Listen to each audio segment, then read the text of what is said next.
नमस्कार युवा मित्रों, रूल्स ऑफ मनी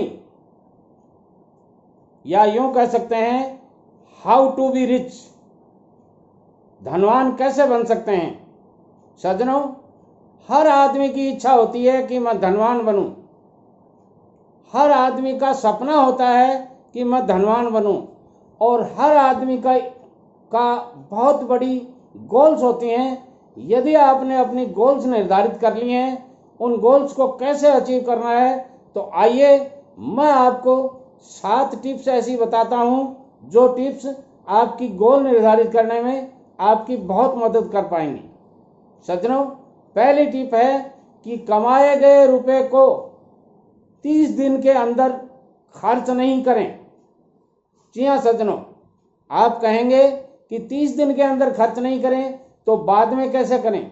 सज्जनों, आप ऐसे कई खर्चों में इन्वेस्टमेंट कर देते हैं, ऐसे खर्चों में आप एक्सपेंसेस कर देते हैं जिन खर्चों की आपको आवश्यकता ही नहीं।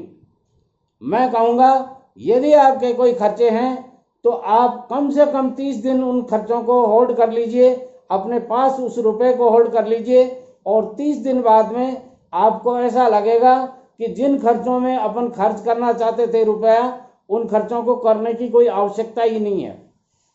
सज्जनों, यदि आप अपने पैसे को, कमाए गए पैसे को 30 डेज 30 दिन बचा के रख लेंगे आपकी जेब में, तो आपको बाद में उन खर्चों को करने की कोई आवश्यकता महसूस ही नहीं होगी।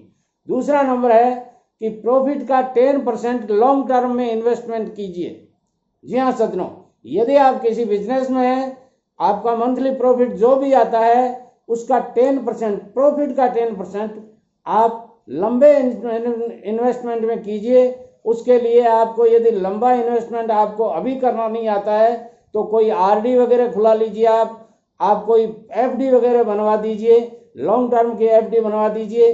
उनमें आप अपना पैसा इन्वेस्टमेंट कर सकते हैं। और वो सज्जनों, यदि आपने किसी रियलिटी सेक्टर में वो पैसा लगा दिया तो 20 साल बाद में वो इतना पैसा हो जाएगा कि आप ये समझेंगे कि वाह, शर्मा जी ने बहुत अच्छी टिप बताई थी। सज्जनों, तीसरी जो मैं आपको बताता हूं कि अपने खर्चों की, एक्सपेंसेस जो भी हैं आपके, उनकी एक लिस्ट बनाइए। यदि आपको 1 तारीख को पैसा मिलता है, सर्विस करते हैं या आप कोई बिजनेस करते हैं, तो आपके इस महीने के जो भी खर्चे हैं उनकी एक एक्सपेंसेस की लिस्ट बनाइए। और लिस्ट बना करके आप अपनी श्रीमती जी को, अपने माताजी पिताजी को वो लिस्ट चेक करवाइए। उसमें से 50% लिस्ट वो काट देंगे, वो कहेंगे इन खर्चों की जरूरत ही नहीं है। और सज्जनों, जब तीसरी बार आप, पहली बार आपने बनाई, दूसरी बार आपके पापा मम्मी या मिसेज को आपने चेक करवाई, और तीसरी बार जब आप स्वयं चेक करेंगे तो उसमें से 25% खर्चे आप खुद काट देंगे और स्थिति आ जाएगी कि जो 100% खर्चे होने चाहिए थे वो 25% होंगे। सज्जनों, यदि आप ये टिप्स अपना लेंगे, आप अपने जीवन में बहुत कुछ ऊंचाइयां पा लेंगे। सज्जनों, उसके बाद में मैं आपको कहूंगा कि कट योर इंटरटेनमेंट एक्सपेंसेस। जो भी आप इंटरटेनमेंट एक्सपेंसेस करते हैं, उस लिस्ट को भी आप लिस्ट बनाइए, उसमें कितना रुपया लगना है ये भी आप लिस्ट बनाइए। और उसमें से इंटरटेनमेंट के जो एक्सपेंसेस आपके होते हैं उनको आप काट करके, मैं ये नहीं कहूँगा वो खर्चे नहीं करें, निश्चित रूप से खर्चे कीजिए, मगर मैं उसका प्लान आपको दूसरा बताता हूँ। सपोज कीजिए आप महीने में 5,000 रुपये अपने इंटरटेनमेंट एक्सपेंसेस में लगाते हैं, तो मैं कहूँगा उनमें से 2,500 रुपये लगाइए और 2,500 रुपये आप अपने स्वयं के ऊपर इन्वेस्टमेंट कीजिए। जी हाँ सज्जनों, अब भाई बात आती है कि स्वयं के ऊपर इन्वेस्टमेंट कैसे करें।